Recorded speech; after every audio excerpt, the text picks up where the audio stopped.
Hey everybody, Lauren Basilini here from Monmouth Ocean Ed Services Commission, Tinton Falls, New Jersey.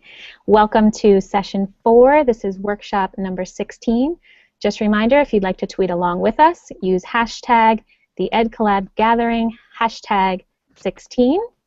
I'm here today with Trudy Ludwig and JoEllen McCarthy, and they're going to be having a conversation about helping kids to be kinder and more compassionate through literacy and life lessons. So I'm going to send it over to JoEllen. JoEllen, are you with us? Yes, I am. Thank you. Hi, everyone. I'm super excited to be part of today. It's been just a wonderful day, and to have the opportunity to get to have a conversation earlier with Jeff, and now to be working with Trudy Ludwig. If you don't know Trudy Ludwig, you need to run to the library or bookstore and check out her books, because she happens to be an amazing person inside and out, and her books are just wonderful, powerful picture books that really help to promote conversations that are so meaningful in teaching kids about empathy and kindness. She's someone who is an expert and a children's advocate, really. Her books deal with conversations about friendships and social and emotional issues, and become an opportunity really to have meaningful read-alouds and also touch the hearts and the minds of our kids, which is what it's all about. So I'm excited to introduce Trudy to you, and I have a slide with all of her books while she introduces a little bit about herself, and then we're going to get going with our conversation. So thank you all for joining us, and I'm so excited. Hi, Trudy. Hi, it's so much fun to be here. I'm really thrilled, and thank you, educators, for tuning in to hearing our conversation. I hope you find it informative and entertaining, because that's important too, and that we're not just talking heads. So I got involved in writing children's stories back in 2002. I was a professional writer in marketing and advertising. I was the one that created landfill in your mailboxes, writing about products and services I had no interest in. And one day my daughter came home from school, her first week of school in second grade, and I got a call from her teacher and a call from a parent that saw something go down on the playground. And what it was relational aggression. That's using relationships to manipulate and hurt others. It's a form of bullying, much more common than physical bullying. It's the primary form of bullying in the adult workplace. And the question that kept running through my head is, what do you do when the kids who are her so-called friends are bullying her and you're friends with the kids' parents? So I was really at a loss as to how to address this, and it brought back memories of my own experiences, both as a child and a young adult, dealing with this type of aggression. And so I ended up trying to research for more information on the internet and in the libraries, and I couldn't find anything. So I decided to write books to help fill that resource gap, to help kids understand how to become better friends. I love that. I think it's so important, you know, what you said about how that impacts your own life, your child's life, Right. and in an adult life. I think that it's so interesting because as a staff developer, when I use books for, you know, read-alouds and talking about craft lessons, I always try to search for those titles that can help with regards to, you know, killing two birds with one stone, or I should say, feeding two birds out of one hand. You don't want to talk about killing on empathy. No. Wrong choice of words. But so often for teachers who first learn about your books, they come to me and they say, inevitably, I can't tell you the number of times the teachers have said, wow, I need that book for my own child. Like, can I take that book home tonight? I need to buy that tomorrow, because of, you know, the opportunities for conversations to really address real life issues. And so, you know I was thrilled to be able to meet you in real life, and through our, you know, connection on Twitter, when we met up and down, I felt like I knew you, Trudy, just, you know, knowing your books and your story and how meaningful the work that you do, it really impacts, you know, students' lives. And, you know, the whole idea of choosing kind and teaching kids about empathy is so important. And I think the community building is essential. So if we have conversations and we can use books as that tool, it's really an amazing thing. So I'm excited. And I know we have some research to share with you as well, but we also hope that people will ask questions of Trudy and join the conversation today and share a little bit about how you are currently promoting kindness in your schools. So we have some resources to share with you as well.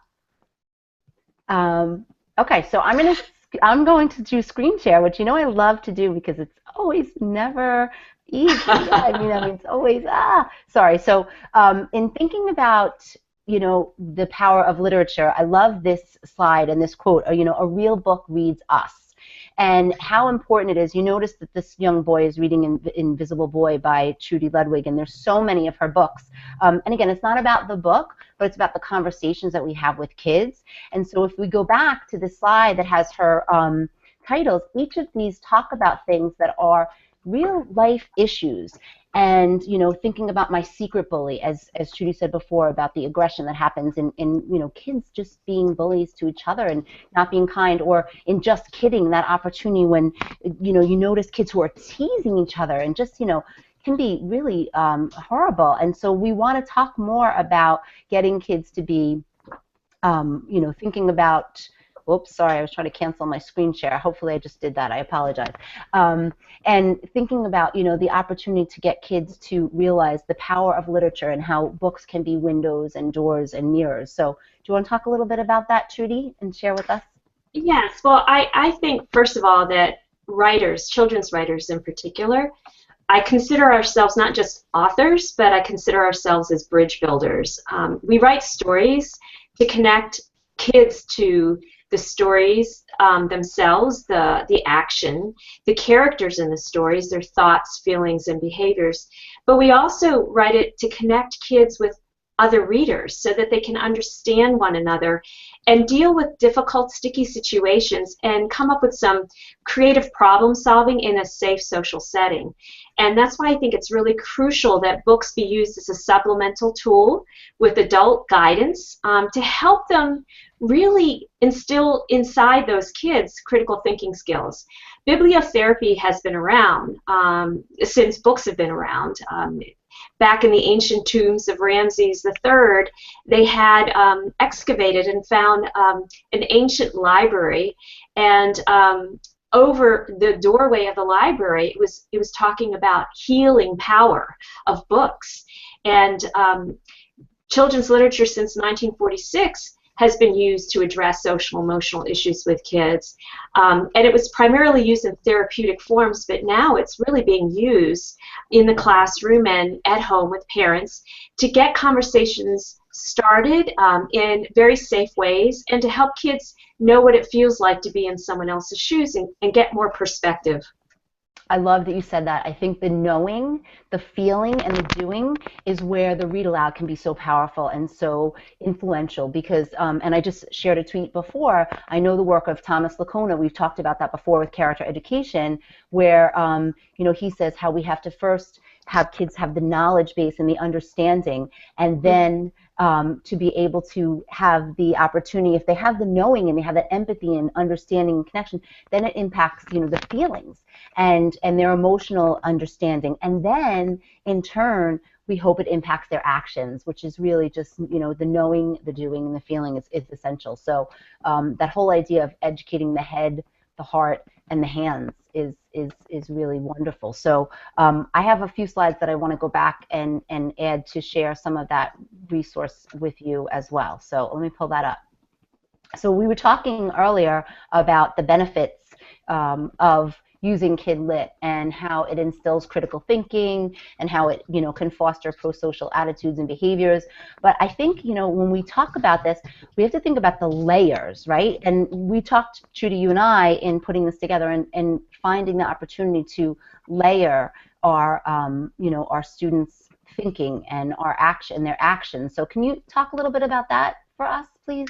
Of how they do the layers of thinking and action. Well, I think, first I need to talk about the nature of writing children's books, picture books in particular, because they look very simple on the first glance or first impression, but there really are many layers that are built in with the children's book, and you read it the first time and you'll find some meaning in it, and then you can read it again and you're going to find some new meaning in it. And I think that's the beauty of children's picture books, is it's very hard to take very big concepts and put them in small books with few words, and that's a challenge. And also, as a writer, the other challenge is you have to remember that you're telling a story with words, and the artist is also telling a story with their pictures. And so there's that saying, show, don't tell, a lot when you're writing as an author. You have to think about to use your words parsimoniously so that the visuals can help show a whole new meaning of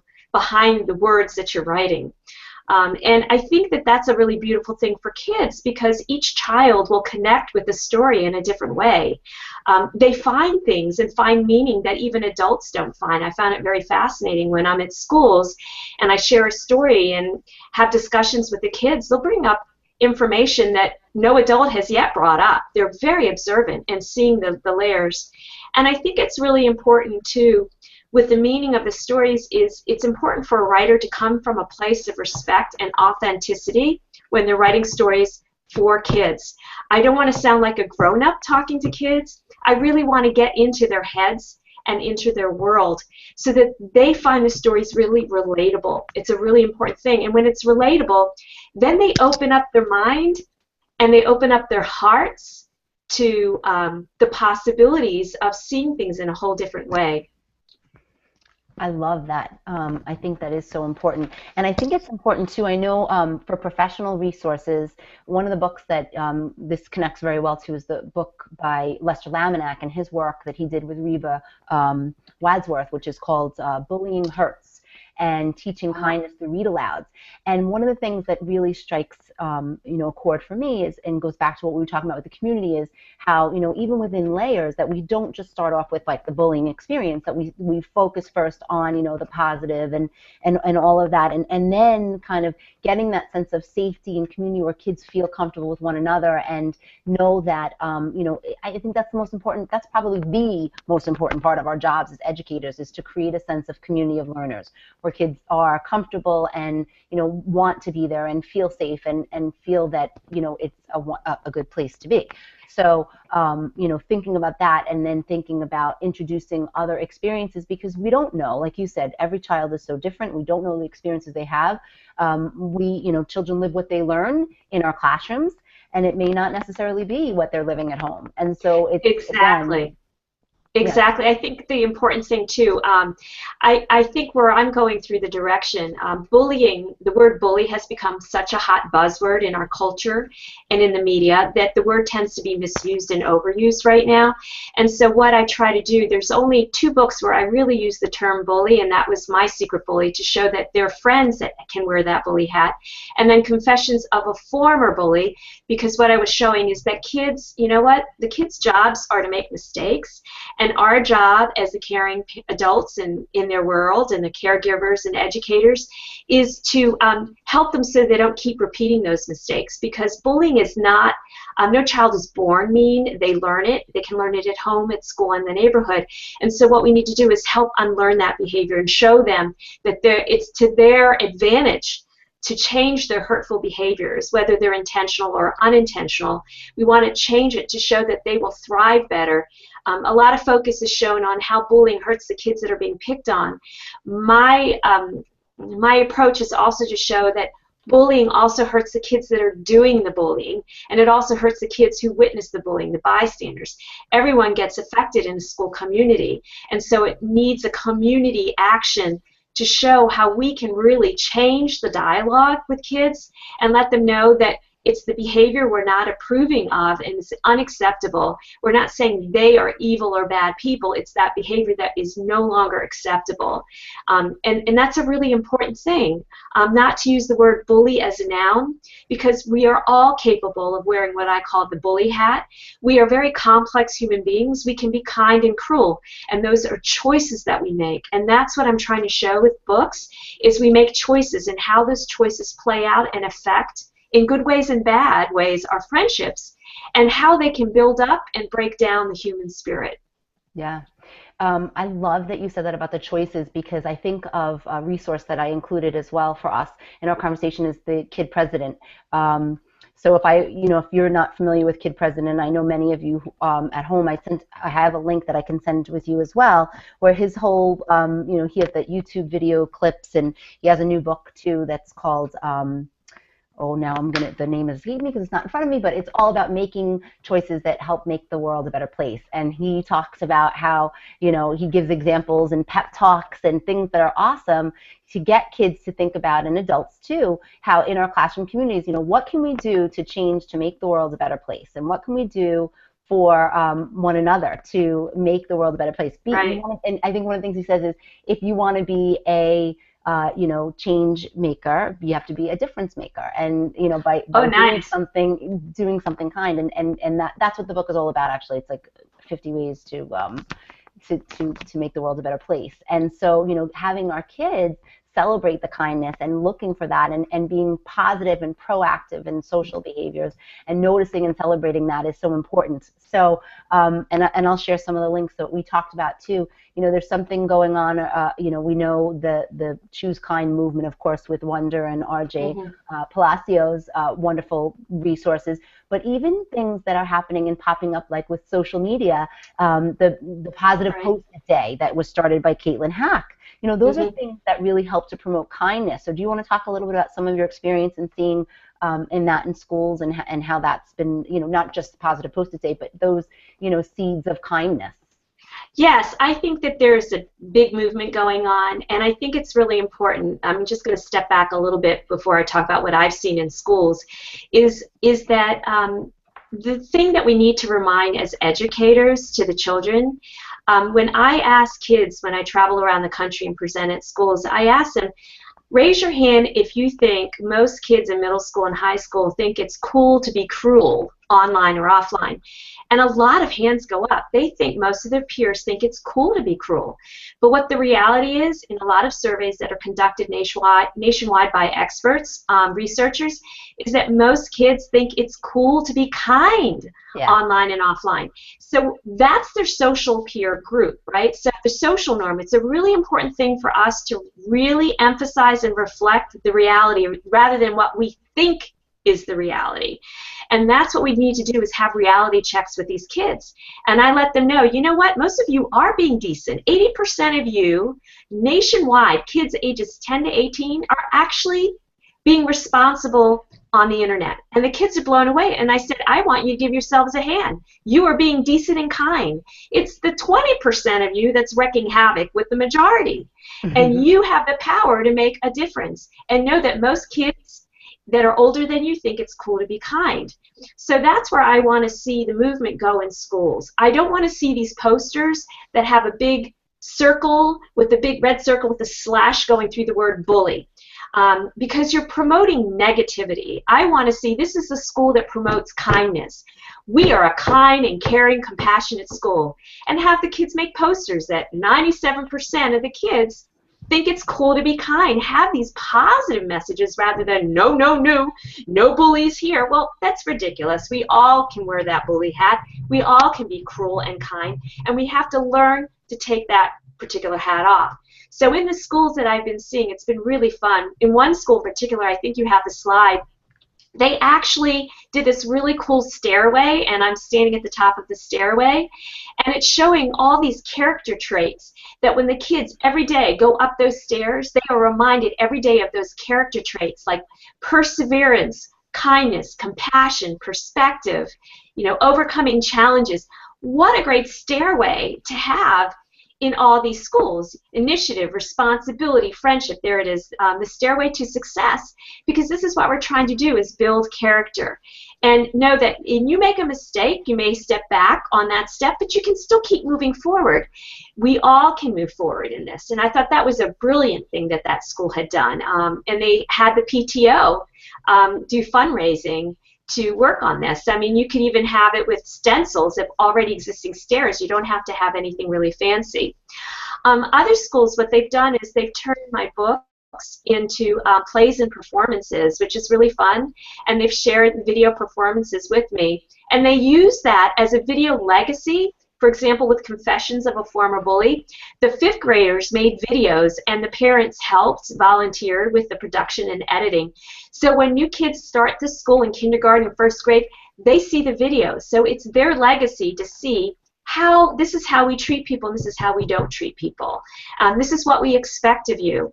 And we expect that the majority of you will be well and treat people well, and that's a wonderful thing. So it worked out really well when they do those plays and share that. The other thing that I've noticed is that there are schools that are doing peace assemblies once a month, where what they do is they have random acts of kindness that are being acknowledged publicly, because kids want to get attention, right? So they can get attention in negative ways or positive ways. And so it's a great way of publicly acknowledging to the community of the great things and random acts of kindness that people do. I think you have another slide, and yes, I am seeing the slide, so it's great. You have another slide that shows an example from a school I was at Stafford Elementary, and they're called the teardrops, or Yep.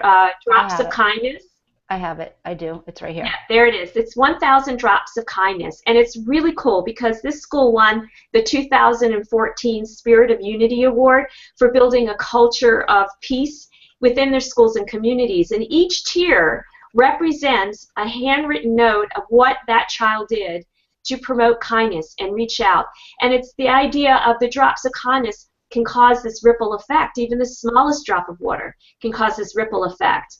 And it's a really great thing, because the more kindness that is spread out, the more kindness comes back. And I think that's the other thing that they say about happiness. The key to happiness is giving to others and seeing how we're helping others and making them feel good about themselves and good about others. And my other big message, it's really cute. I've gone into schools where they talk about being a superhero. The thing that I try to relay to kids is, you don't have to be a superhero to be a hero in somebody else's eyes, which is one of the reasons why I wrote The Invisible Boy, is I wanted to show that you could be an average kid. You could be a normal grown-up just like me. All it takes is reaching out in small, safe ways to make a big difference in someone else's life. And when I talk with the kids and when we do the presentations, I say in that story, The Invisible Boy, show me with your finger how many people it took to make Brian feel less invisible. And the kids all raise one finger. And I say, what's that? The power of what?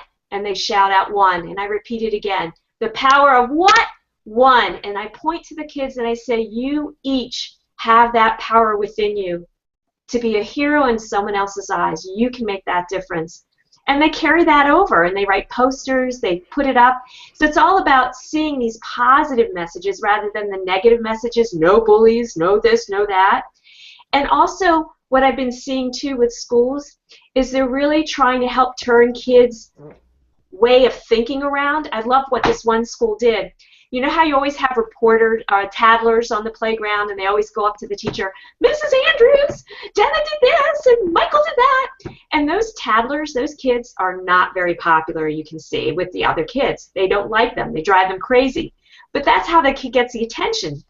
So what I noticed, what some schools have been doing, which is really cool, is they give those toddlers, those known toddlers, little fanny packs on the playground, and they have slips in the fanny packs that says, gotcha, caught you in the act of kindness. And so their job now is not to look for what's going wrong, but for what's going right on the playground. And they hand those acts of kindness, gotcha, caught you in the acts of kindness tickets to the kids. And the kids, if they collect enough in their class, they're rewarded by having an extra recess or lunch with the teacher or some fun project. So it's a win-win situation. It's reinforcing kids to do positive behaviors, right? It's positive behavior support reinforcement. But it's also rewiring those kids' brains where the way that they used to think they could get attention was by focusing on the negative, and now we're rewiring them to focus on the positive.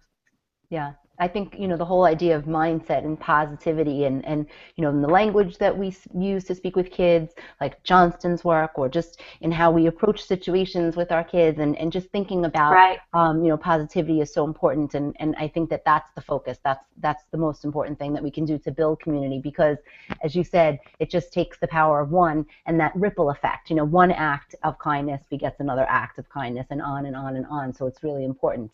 I do have another slide that we had talked about using, which had some resources for other people as well after, because again, today's been an amazing day and an amazing opportunity, but everything goes by so quickly. So if people want, we'll share out some of the slides with the links to follow up and to visit, like the sites for Kid President.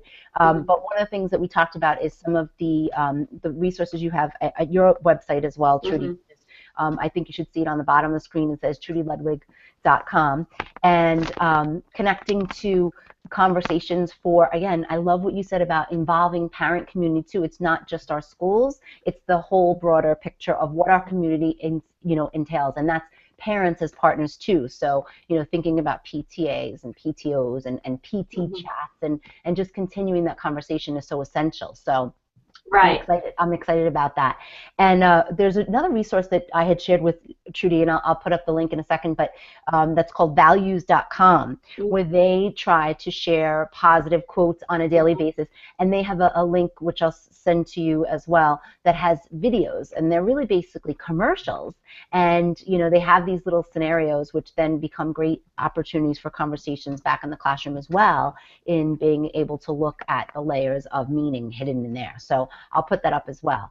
And I'm going to share, I have a few snapshots as well from examples of kids' classrooms and student work, and I would love to have you guys on your end share, if you're watching from home and you want to share with us some of the things that are in that demonstrate kindness in your classrooms. That would be great. So here's the link that I mentioned about values.com, and I'll send out the whole thing. But in this one, again, having the opportunity to think about how one person can stand up and make a difference. And there's also another example here in a cafeteria scene where, if you have a chance to click on that link and to check that out too, this young student is looking for a space, and of course it's typical scenario of the beginnings of what happens and how it just takes one person to make a difference. And so those are great resources. I know Trudy has offered to share some opportunities in the back of her books if you do use her books, but again, just thinking about role play and conversation that we have with kids, so essential and so important, because it's about that metacognition again, our kids internalizing these experiences, thinking about it, and then also thinking about how they can make a difference and empower others. So do you want to talk a little bit about that, Trudy? Oh, absolutely. There's this Chinese proverb, and I may be doing a variation of the original proverb, but I love the proverb. It says, I see and remember, I listen and forget, I do and understand. And that's what we're trying to do, is get kids, when they read something, then do some activity with the book. I think it's really important, because then they can process on what really is going on in that story, rather than just reading the story, and really getting more critical thinking going on with the stories. I'm not quite sure what you were asking me to do. You can repeat the question. Well, I'm just talking really, honestly, having your, expertise in what you know with research, but also thinking about the importance of, examples in classrooms and thinking about the positivity. I had mentioned that resource of values.com, and there's some other resources. I'd be happy to. In fact, actually, for teachers, you don't have to really reinvent the wheel. Oftentimes, you'll find ready-made lesson plans by school counselors that you can use in the classroom, and other teachers. All you have to do is, you have your favorite book. Let's say it's Eleanor Estes' The 100 Dresses, the classic 1944 Newbery Honor book. You could take that, or take Jacqueline Wood's modern day version, Each Kindness, and use that book. So what you do is take the title of the book, and then write in the Google search bar the title of the book, and then add the words activity lessons, lesson plans, or activities. And often you'll find some PDFs that are ready to go to do the lesson plans. I have on my website lesson plans ready to make that I've pulled some of my favorites for most of my titles, or all my titles. Some of them include Common Core, a lot of them actually are Common Core lesson plans that can generate some really good conversations, and you're also meeting the state standards that you're required to meet. Other resources for great books, there's some great websites. I have listed websites, addresses that you can go on my website. I also compiled a list of recommended children's literature from preschool to young adult, fiction and nonfiction. There's some great resources there. There's also, when you were talking about some great websites that promote positivity, there's the Family Online Safety Institute has a platform for good. And that platform for good is a great resource, not only for the youth, for teachers to use with the kids, but it's also a great resource for parents to promote positive use of technology as a tool to help foster empathy. And you see that slide right there. I love your glitter day. You want to talk about the glitter? Sure. I was just trying to put up, I didn't mean to interrupt, I apologize. But No. as you were saying about positive, I had mentioned before, and there's the link to, you know, Caitlin Hack is a student who actually on her own had started this idea of positive Post-it day. And so those are just some examples. But what I like to do is, and when I talk about that and share that with other teachers who maybe aren't aware of it, is, you know, mention the fact that it doesn't have to be a specific day. Positive Post-it day can be any day, right? You know, JoEllen, I was in a school where they actually had a little desk that was in the hallway by one of the big bulletin boards. So kids were encouraged to write positive Post-it notes randomly to people and put it up on the wall as they went by, and they had them, these Post-it walls throughout the school. And it was really fun to see what people were posting. These little kids were saying really positive messages, and you could see it. And the other thing that the schools have done too is when kids watch other kids do acts of kindness, they report it to the office and they write it down in a little 3x5 card, and it goes into this positive like kindness box. And what happens is the principal each day picks out one of those kindness acts and then reports on the intercom, a person was spotted being really kind, and this is what that person did. Congratulations to so-and-so for being a kind and caring person. And then the principal would also call the child's parent to let them know what positive behaviors, because usually you get really scared when you hear from the principal, right? When you get a call from the teacher or the principal. How wonderful it is for a parent to receive a call saying, your child was caught in the act of kindness and we wanted to share it with you. Love that. Absolutely. So when you were saying about the positive Post-its too, and you mentioned about the glitter boards, and that was something that I didn't put up, but I'll put up now. We, after reading Wonder, and of course, you know, being so inspired by R.J. Palazzo's book, you know, her message in there is about wouldn't the world be a better place if we all offered to choose kind. And a favorite quote that comes in there is the you know, the quote that says, you know, kindness can spread from person to person like glitter. So in one of the school districts that I'm fortunate to work in, there's we call her Glittery Robin. And we talked about this a while ago, and she said, oh my gosh, wait a second, I have to go get my glitter board. And I was like, glitter board? What are you talking about? So she went and she got this board, which was basically, she had made her own little dry erase board with pink glitter behind it, which is very Robin. And she said, that quote would be great for the glitter board. So it got us thinking. And so now we've tried to share that. And most of the schools that I work in, they all have done this. And I've been sharing with people outside of schools and on Twitter. And so if you like the idea of spreading kindness, you know, finding some meaningful quotes, put it on a glitter board, and, you know, thinking about that message of how kindness can spread like glitter. It's not just kindness, but it's, you know, it's the wonder and the contagious enthusiasm for that, you know, what can we do to make the world a better place? So I'm really appreciative to, you know, Robin for planting the seed of that idea, and I'm excited about seeing it grow. In fact, the geek that I am, you know, shared it with R.J. Palazzo, and she got Palazzo, and she was like, oh my gosh, glitter boards, I love it. And of course, I'm like screenshotting the page to show it to Robin, like, look, R.J. commented on the glitter board. And she's a hard person to get a hold of because she's so busy, you know. Yeah. That's wonderful work. I'm a really big fan of her work. I wanted to share, if you don't mind, too, the other important thing about using children's literature to foster empathy and perspective.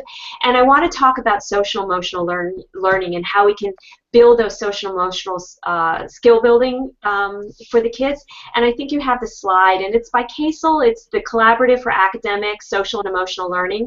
And what it is children's literature can really help in building the core competencies of social-emotional learning. They build self-awareness, so it gets kids to recognize that they have ability to recognize their own emotions. That's it. That's right. The key components. So the first one, I would say self-awareness. I'm going to be looking at my cheat sheet here from the CASEL organization. The other one is self-management. It's ability to regulate one's emotions, thoughts, and behaviors effectively in different situations. Another part of that wheel is social awareness. It's the ability to take perspective and empathize with others from diverse backgrounds and cultures, which is really crucial nowadays with the melting pot of the world. The other one is relationship skills, the ability to establish, maintain healthy and rewarding relationships with diverse individuals and groups. And the fifth part of that wheel would be responsible decision making, is the ability to make constructive and respectful choices about personal behavior and social interactions. And so those are really key components. When kids have higher social emotional learning skills, what they found in the research in meta-studies conducted internationally, not only does bullying dramatically decrease, it also increases the kids' achievement test scores. What they've done in over 70 assessments of over 70 studies that were conducted is that achievement test scores can go up 11 to 17%. So it behooves schools to really use literature as another supplemental tool to build these kids' social emotional skills, because it gives them an opportunity to explore and read other faces and really get to know the characters and explore how they solve problems, and to see how that also plays in their own daily interactions. Yes. I'm glad that you brought that up. Thank you. And we are going to share all of the links to the resources and the slides from the session for those of you who are looking for that and can follow up on your own later. So, but I also think, again, you keep bringing up the same conversation, which is about the way that we speak to one another, the way that we act towards one another, and it goes, again, to the actions that we do and the thoughts that we have, and how our job, again, being positive, proactive, pro-social, and really focusing on kindness. And so I think that's important. And I have a few other examples of student work that, and schools, which I think really do celebrate that, and I want to put that up as well. But I hope people are sharing and can continue the conversation with the Ed Collab gathering and the hashtag for 16, which is our session. But you can also follow Trudy Ludwig online anytime, and she's wonderful. In fact, my little Trudy story, I have to tell this story, okay? A little side story, but this is how we quote-unquote met. But I was, as a proud Nerdy Book Club member, was participating in one of the chats, and Donalyn and Colby have their title talk on Sundays, and so the topic was about kindness and character and thinking about character ed. And so I send a random tweet, never met Trudy before, and I say, oh my gosh, can't wait to talk about this. We'll have to bring up Trudy Ludwig's name. And so Trudy sends me a message back and says, thank you so much. And then she sends me a private message and says, can you help me? I want to, do the chat. I'm not really sure how to do the chat, remember? And so we have this great conversation back and forth, and she participated and was a huge, asset to the conversation and sharing her resources. And then afterwards, Trudy sent me a copy of her book signed, and I was like, oh my gosh, Trudy, it's such a sweet thing. And so that's my little sidebar, how I met Trudy conversation. But just to let you know about the kindness and the act of kindness, she really is a wonderful person. And we're presenting together at NCTE with Catherine Otoshi, who wrote 1 and 2 and 0 and has a new book coming out, Beautiful Hands. Beautiful book. Beautiful book. And also Marissa Moss, who writes fabulous nonfiction picture book biographies about heroes who are really everyday heroes that no one has known of. So I think the fact that this ongoing conversation continues and does continue in classrooms that we work in is a wonderful thing. And I know people are doing amazing things. So when you share those little ideas like glitter, it does stick, and so we can get an idea, right? And you get the idea, and then you say, oh, I love how they did this, and I can try that or adapt it for this, and that's what's so powerful about collaborative opportunities in days like this, and just teachers coming together to share. It's so essential. So it's a really important thing to do. And actually, I wanted to say, thinking about glitter, there was a great one that I think it was C. Jane Wright, and it's a teacher that shared another teacher's lesson plan for the Invisible Boy. Was an activity, and I called it the Pepper People. And so she had the kids read the book, The Invisible Boy, and then did this. It was like a science project. She had all these peppers. She sprinkled pepper in a plate, a shallow plate of water, and then and then added a little bit of soap bar in it, a soap bar, and all the peppers ran away from the soap bar. And she asked the kids, why do you think all the pepper people are running away from Mr. Soap Bar? And they go, maybe he's a kid who's bullying, or maybe they're not being nice and they're intentionally excluding him.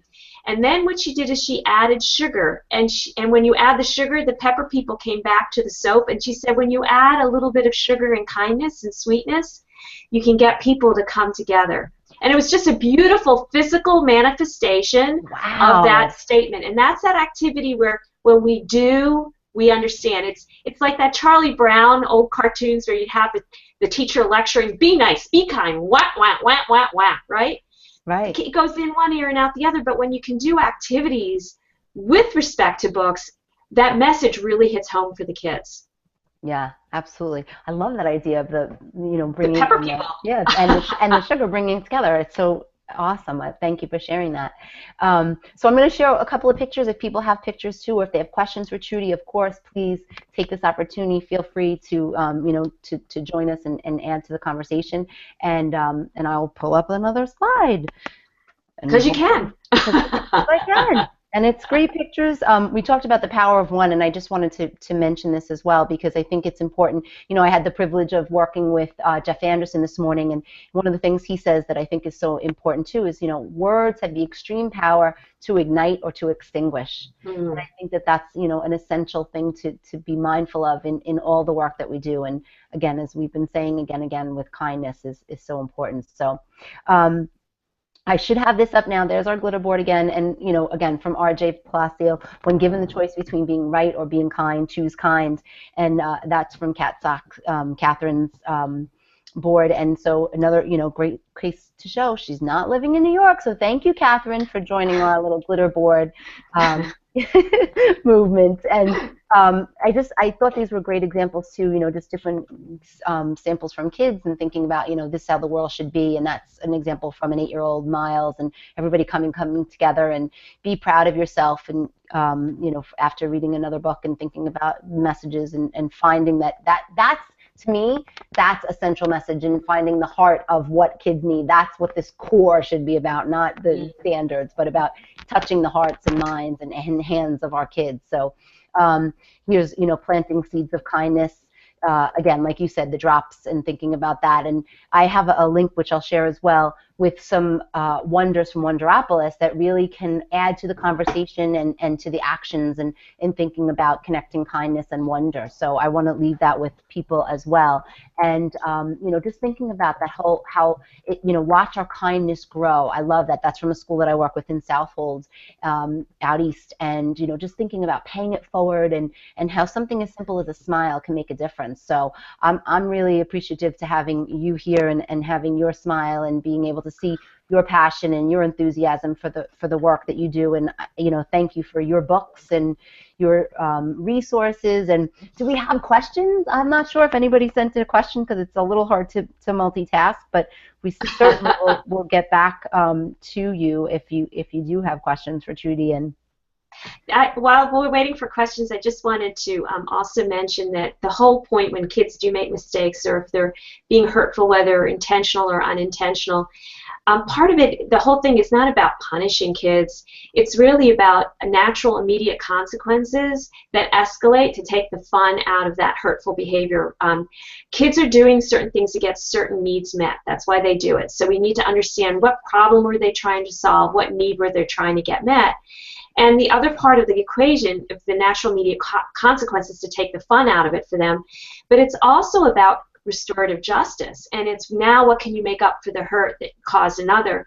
And you have one of the slides where there have think about it tips that was done by my mentor, and I added an extra one. When you take a story, you can take any story, because all stories, all children's literature and adult literature is written based on there's a problem, there's a crisis, something happens. Otherwise, if everybody was happy all the time, nobody would read the book. So there's some issue that's being addressed, whether it's fiction or nonfiction, right? And so what you can do is saying, okay, what happened? What went wrong? What problem was the character playing and what went wrong? how could that character have handled the situation with no one getting hurt? Give me 3 examples of how they could have handled that situation. And then the last question I would say it's very, very important is now how could that character make up for the hurt they caused others in the story? And that's a really good way, if you can get kids in that practice mode, because kids are impulsive, they're impetuous, and they do and they act really quickly. So we want to take, once that action or had happened, is to break it down for them so that they really think about what they did, the cause and effect, and then how can they make up for the hurt, because that's part of compassion and empathy. Kids who bully have a lack of empathy. Now, when I talk about empathy, it's not only what it feels like to be in someone else's shoes. The other critical part of defining empathy and feeling compassion for another person's pain and suffering. Because if you just say what it feels like to be in other people's shoes, there are a lot of popular kids that are very aggressive relationally. They know how to go after another kid because they know about social status and power. What they're lacking is that second key part of empathy, is feeling pain and compassion for another person's sufferings. Yeah. Well, I'm excited to have had this conversation, and I know that, you know, today is just one part of this ongoing work and this ongoing conversation. So thank you for joining us, Trudy, and being part of the gathering today. And it was thank you my pleasure. Oh, thank you. And thanks for all of you for joining in. And we have the archive session too. So if you want to share the links and share with friends, we'll add to that as well. So thank you, thank you, thank you, and go off, be merry, choose kind. Bye, everyone. Stay tuned Thanks for for the listening. closing. Stay tuned for the closing too. Yeah, Conversation thanks, coming up. Don't forget, we have Christine Mraz and Christine Hertz with our closing today. And just a reminder that today's sessions were all free. So, you know, instead of that normal cup of coffee you buy when you go to a workshop or a session fee, we would love for you to take a look at Book Love, the Book Love Foundation, and make a donation. Yeah, absolutely. All right. Thank you so much. Take care, everyone. Very much. Bye. Bye. All right. Not yet.